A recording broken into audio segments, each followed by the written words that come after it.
Helicopter melon.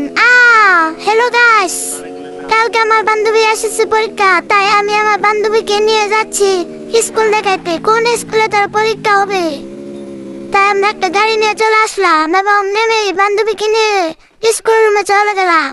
বান্ধবীকে বললাম এই রুমে আয়, কারণ তার এই রুমে কাল পরীক্ষা হবে।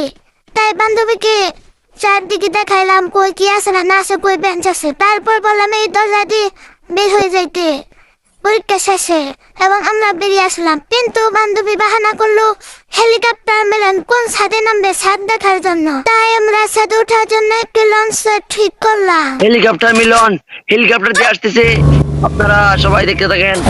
ছাদে উঠে বান্ধবীকে বললাম এই ছাদে হেলিকপ্টার মেলন তার ব্যয়বহুল হেলিকপ্টারটি নিয়ে এই ছাদে নামবে আকাশপথ থেকে। হেলিকপ্টারটি ল্যান্ড করার পর হেলিকপ্টার মেলন এই ছাদ থেকে টুস করে লাফ দিয়ে নেমে যাবে একেবারে ডাইরেক্ট ল্যান্ডমার্কিনের কাছে। আর এই ল্যান্ডমার্কিংটি কেনা যাবে কয়েকশো কোটি টাকা দিয়ে। তারপর একটা স্পিডে ছাড়া দিয়ে চলে যাবে হেলিকপ্টার মিলন। কাল দেখা হবে স্কুল মাঠে। হু হা হা হা।